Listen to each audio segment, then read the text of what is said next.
ಮನೆಯಲ್ಲಿ ಎರಡೇ ಎರಡು ಆಲೂಗಡ್ಡೆ ಇದ್ದರೆ ಸಾಕು. ನೀವು ಇದನ್ನು ಬೆಳಗಿನ ಬ್ರೇಕ್ಫಾಸ್ಟ್ಗೆ, ಮಧ್ಯಾಹ್ನ ಊಟಕ್ಕೆ ಅಥವಾ ರಾತ್ರಿ ಊಟಕ್ಕೂ ಮಾಡ್ಕೊಳ್ಬೋದು. ತುಂಬಾ ಸಿಂಪಲ್ ಇದನ್ನ ಮಾಡೋದು, ಮತ್ತು ಜಾಸ್ತಿ ಇಂಗ್ರೀಡಿಯೆಂಟ್ಸು ಬೇಡ. ಕೆಲವು ಸಾಮಗ್ರಿಗಳಿಂದ ಮಾಡ್ಕೊಳ್ಬೋದು. ಬನ್ನಿ ಯಾವ ರೀತಿಯಾಗಿ ಮಾಡೋದು ಅಂತ ನೋಡೋಣ. Hello everyone, welcome back to my channel Sahana's cuisine. ಈ ವಿಡಿಯೋ ನಿಮಗೆ ಇಷ್ಟ ಆದರೆ ಪ್ಲೀಸ್ ಲೈಕ್ ಮಾಡಿ, ಫ್ರೆಂಡ್ಸ್ ಆ್ಯಂಡ್ ಫ್ಯಾಮಿಲಿಗೆ ಶೇರ್ ಮಾಡಿ, ಹಾಗೆ ಸಬ್ಸ್ಕ್ರೈಬ್ ಮಾಡ್ಕೊಂಡು ನೋಡಿ. ಆಲೂಗಡ್ಡೆನ ನಾನಿಲ್ಲಿ ತೊಳೆದು ತೊಗೊಂಡಿದ್ದೀನಿ. ಇವಾಗ ಕಟ್ ಮಾಡ್ತಾ ಇದ್ದೀನಿ. ಕಟ್ ಮಾಡೋದಾದಮೇಲೆ ಇವಾಗ ಇದನ್ನು ಕುಕ್ಕರ್ಗೆ ಹಾಕ್ತಾ ಇದ್ದೀನಿ. ಈಗ ಇನ್ನೊಂದ್ಸಲ ಇದನ್ನು ವಾಶ್ ಮಾಡಿಬಿಟ್ಟು ಸಾಕಾಗುವಷ್ಟು ನೀರನ್ನು ಹಾಕಿ 4ರಿಂದ 5 ವಿಸಲ್ ಇದನ್ನು ಕೂಗಿಸ್ಕೊಳ್ಬೇಕು. ಆಲೂಗಡ್ಡೆ ಬೇಯುವಷ್ಟರಲ್ಲಿ ಹಿಟ್ಟನ್ನು ರೆಡಿ ಮಾಡ್ಕೊಳ್ತಾ ಇದ್ದೀನಿ. ಈಗ ಒಂದು ಬೌಲ್ಗೆ 2 ಕಪ್ಪು ಗೋಧಿ ಹಿಟ್ಟನ್ನು ಹಾಕ್ತಾ ಇದ್ದೀನಿ. ಇದಕ್ಕೆ ಸ್ವಲ್ಪ ಉಪ್ಪು ಮತ್ತು ಎಣ್ಣೆನ ಹಾಕಿ ಮಿಕ್ಸ್ ಮಾಡ್ತಾ ಇದ್ದೀನಿ.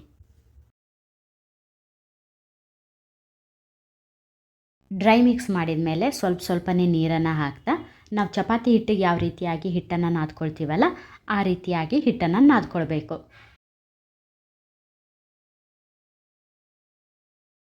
ನೋಡಿ, ಈ ರೀತಿಯಾಗಿ ಹಿಟ್ಟನ್ನು ನಾದ್ಕೊಂಡಿದ್ದೀನಿ. ತುಂಬ ತೆಳುನೂ ಅಲ್ಲ, ತುಂಬ ಗಟ್ಟಿನೂ ಅಲ್ಲ, ಮೀಡಿಯಮ್ ಆಗಿ ಈ ರೀತಿಯಾಗಿ ಹಿಟ್ಟನ್ನು ನಾದ್ಕೊಂಡಿದ್ದೀನಿ. ಈಗ ಒಂದು 5 ನಿಮಿಷ ಹಿಟ್ಟನ್ನು ನೆನೆಯೋದಕ್ಕೆ ಬಿಡಬೇಕು. ಈಗ ಒಂದು ಮಿಕ್ಸಿ ಜಾರಿಗೆ 7ರಿಂದ 8 ಬೆಳ್ಳುಳ್ಳಿನ ಸಿಪ್ಪೆ ತೆಗೆದು ಹಾಕ್ತಾ ಇದ್ದೀನಿ. ಹಾಗೆ 1 ಇಂಚಿನಷ್ಟು ಹಸಿ ಶುಂಠಿನ ಹಾಕ್ತಾ ಇದ್ದೀನಿ. ಹಾಗೆ ಒಂದು 4 ಹಸಿಮೆಣಸಿನ್ಕಾಯಿ. ಮೆಣಸಿನ್ಕಾಯಿನ ನಿಮ್ಮ ಖಾರಕ್ಕೆ ತಕ್ಕಂಗೆ ಹೆಚ್ಚು ಕಮ್ಮಿ ಮಾಡ್ಕೊಳ್ಬೋದು. ನಾನಿಲ್ಲಿ 4 ಹಾಕಿದ್ದೀನಿ. ನೀವು ಜಾಸ್ತಿ ಖಾರ ತಿನ್ನೋದಿಲ್ಲ ಅಂತ ಆದರೆ 2 ಹಾಕ್ಕೊಳ್ಬೋದು, ಇಲ್ಲ 6 ಹಾಕ್ಕೊಳ್ಬೋದು. ಜಾಸ್ತಿ ತಿನ್ನೋರಾಗಿದ್ದರೆ ಖಾರನ ನಿಮ್ಮ ಟೇಸ್ಟ್ಗೆ ಅನುಸಾರವಾಗಿ ನೀವು ಹೆಚ್ಚು ಕಮ್ಮಿ ಮಾಡ್ಕೊಳ್ಬೋದು. ಈಗ ಇದಕ್ಕೆ ನೀರನ್ನೇನು ಹಾಕದೇನೆ ಹಾಗೇನೆ ಗ್ರೈಂಡ್ ಮಾಡ್ಕೊಳ್ಬೇಕು. ನೋಡಿ, ಇವಾಗ ಇದನ್ನು ಗ್ರೈಂಡ್ ಮಾಡಿದ್ದೀನಿ. ಆಲೂಗಡ್ಡೆ ಚೆನ್ನಾಗಿ ಬೆಂದಿದೆ.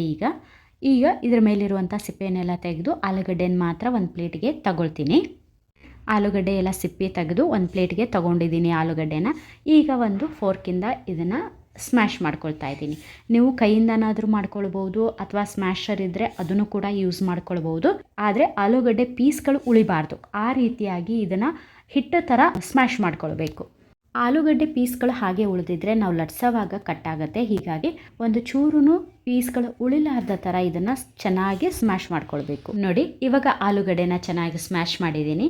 ಈಗ ಇದಕ್ಕೆ 1 ಟೇಬಲ್ ಸ್ಪೂನ್ ಉಪ್ಪು, ಅರ್ಧ ಟೇಬಲ್ ಸ್ಪೂನ್ ಅರಿಶಿನ, ಅರ್ಧ ಟೇಬಲ್ ಸ್ಪೂನ್ ಗರಂ ಮಸಾಲ, ಹಾಗೆಯೇ ಬೆಳ್ಳುಳ್ಳಿ ಮತ್ತು ಹಸಿ ಶುಂಠಿ, ಹಸಿಮೆಣಸಿನ್ಕಾಯಿನ ಹಾಕಿ ಪೇಸ್ಟ್ ಮಾಡಿಟ್ಟಿದ್ನಲ್ಲ ಅದನ್ನು ಸೇರಿಸಿದ್ದೀನಿ.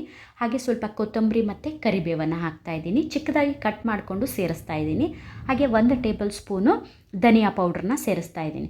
ಇದಕ್ಕೆ ನೀವು ಚಾಟ್ ಮಸಾಲ ಇದೆ, ಚಾಟ್ ಮಸಾಲನೂ ಆ್ಯಡ್ ಮಾಡ್ಬೋದು. ಅದು ಒಂದು ಡಿಫ್ರೆಂಟ್ ಫ್ಲೇವರ್ ಕೊಡುತ್ತೆ. ನೋಡಿ, ಈಗ ಇದನ್ನೆಲ್ಲನೂ ಹಾಕಿ ಚೆನ್ನಾಗಿ ಮಿಕ್ಸ್ ಮಾಡ್ತಾಯಿದ್ದೀನಿ.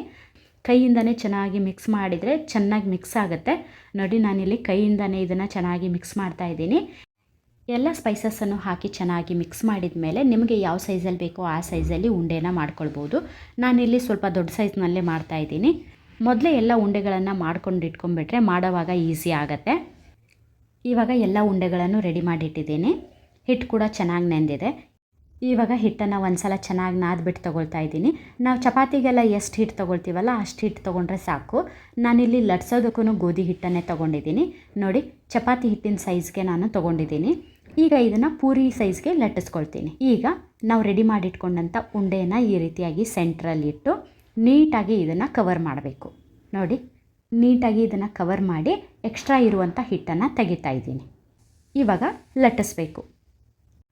ಲಟ್ಸೋವಾಗೂ ಅಷ್ಟೇ ಇದನ್ನು ತುಂಬ ಲೈಟ್ ಹ್ಯಾಂಡಾಗಿ ಲಟ್ಟಿಸ್ಬೇಕು. ನಾವು ತುಂಬ ಭಾರ ಹಾಕಿ ಲಟ್ಟಿಸ್ಬಿಟ್ರೆ ಕಟ್ಟಾಗುತ್ತೆ. ಹೀಗಾಗಿ ನಾವು ಹೋಳಿಗೆನೆಲ್ಲ ಯಾವ ರೀತಿಯಾಗಿ ಸಾಫ್ಟಾಗಿ ಮಾಡ್ಕೊಳ್ತೀವಲ್ಲ ಅದೇ ರೀತಿ ಇದನ್ನು ತುಂಬ ಸ್ಮೂತಾಗಿಯೇ ಲಟ್ಟಿಸ್ಬೇಕು. ನೋಡಿ, ಲಟ್ಟಿಸಿದ್ದೀನಿ. ಇವಾಗ ತುಂಬ ತೆಳುನೂ ಲಟ್ಟಿಸ್ಬಾರ್ದು, ಮೀಡಿಯಮ್ ಆಗಿ ಈ ರೀತಿಯಾಗಿದ್ದರೆ ತುಂಬಾ ಚೆನ್ನಾಗಿರುತ್ತೆ ತಿನ್ನೋದಕ್ಕೆ. ಈಗ ಪ್ಯಾನ್ ಬಿಸಿಯಾಗಿದೆ. ಇದಕ್ಕೆ ಸ್ವಲ್ಪ ಎಣ್ಣೆನ ಹಾಕ್ತಾಯಿದ್ದೀನಿ. ಈಗ ಇದನ್ನು ಹಾಕ್ತಾಯಿದ್ದೀನಿ. ಒಂದು ಸೈಡ್ ಬೆಂದ ನಂತರ ಇದನ್ನು ಫ್ಲಿಪ್ ಮಾಡಿ 2 ಸೈಡು ಚೆನ್ನಾಗಿ ಬೇಯಿಸಬೇಕು. ಇವಾಗ ಸ್ವಲ್ಪ ಎಣ್ಣೆನ ಹಾಕ್ತಾಯಿದ್ದೀನಿ. ಎಣ್ಣೆ ಬದಲಾಗಿ ನೀವು ತುಪ್ಪನೂ ಹಾಕ್ಕೊಳ್ಬೋದು. ನೋಡಿ, ಎಷ್ಟು ಚೆನ್ನಾಗಿ ಉಬ್ತಾ ಇದೆ. ನಿಮ್ಗೆ ಗೊತ್ತಾಗ್ತಾ ಇದೆ ಅಂತ ಅಂದ್ಕೊತಾ ಇದ್ದೀನಿ. ಈಗ 2 ಸೈಡ್ ಚೆನ್ನಾಗಿ ಬೇಯಿಸಿದ ನಂತರ ಇದನ್ನು ತೆಗಿತಾ ಇದ್ದೀನಿ. ಇದಕ್ಕೆ ನೀವು ಸಪ್ರೇಟ್ ಚಟ್ನಿ ಮಾಡಬೇಕು ಅಂತ ಏನಿಲ್ಲ. ನೀವು ಜಸ್ಟ್ ಇದನ್ನು ಮೊಸರು ಜೊತೆನೂ ತಿನ್ಬೋದು ಅಥವಾ ಟೊಮ್ಯಾಟೊ ಕೆಚಪ್ ಜೊತೆನೂ ತಿನ್ಬೋದು. ತುಂಬಾ ಚೆನ್ನಾಗಿರುತ್ತೆ. ನೋಡಿ, ಸೂಪರ್ ಸಾಫ್ಟ್ ಆಗಿರುವಂಥ ಆಲೂ ಪರಾಟ ರೆಡಿಯಾಗಿದೆ. ನೀವು ಇದನ್ನು ಬೆಳಗಿನ ಬ್ರೇಕ್ಫಾಸ್ಟ್ಗೆ, ಮಧ್ಯಾಹ್ನ ಊಟಕ್ಕೆ ಅಥವಾ ರಾತ್ರಿ ಊಟಕ್ಕೂ ಮಾಡ್ಕೊಳ್ಬೋದು. ತುಂಬಾ ಚೆನ್ನಾಗಿರುತ್ತೆ. ತುಂಬಾ ಸಿಂಪಲ್ ಮಾಡೋದು. ಐ ಹೋಪ್ ಈ ವಿಡಿಯೋ ನಿಮಗೆ ಇಷ್ಟ ಆಯಿತು ಅಂದ್ಕೊಳ್ತೀನಿ. ಇಷ್ಟ ಆದರೆ ಪ್ಲೀಸ್ ಲೈಕ್ ಮಾಡಿ, ಫ್ರೆಂಡ್ಸ್ ಆ್ಯಂಡ್ ಫ್ಯಾಮಿಲಿಗೆ ಶೇರ್ ಮಾಡಿ, ಸಬ್ಸ್ಕ್ರೈಬ್ ಮಾಡ್ಕೊಳ್ಳದೆ ಹಾಗೆ ನೋಡ್ತಾ ಇದ್ದರೆ ಸಬ್ಸ್ಕ್ರೈಬ್ ಮಾಡಿಕೊಂಡು ಬೆಲ್ ಬಟನನ್ನು ಪ್ರೆಸ್ ಮಾಡಿ, ಆಲ್ ಆಪ್ಷನನ್ನು ಸೆಲೆಕ್ಟ್ ಮಾಡಿ. ಇದರಿಂದ ನನ್ನ ಹೊಸ ವಿಡಿಯೋಗಳ ನೋಟಿಫಿಕೇಷನ್ ನಿಮಗೆ ಇಮಿಡಿಯೇಟಾಗಿ ಬರುತ್ತೆ. ಎಲ್ಲ ವಿಡಿಯೋಗಳನ್ನು ನೀವು ಮೊದಲೇದಾಗೆ ನೋಡ್ಬೋದು. ಮತ್ತೆ ನೆಕ್ಸ್ಟ್ ವಿಡಿಯೋದಲ್ಲಿ ಸಿಗ್ತೀನಿ. Thank you.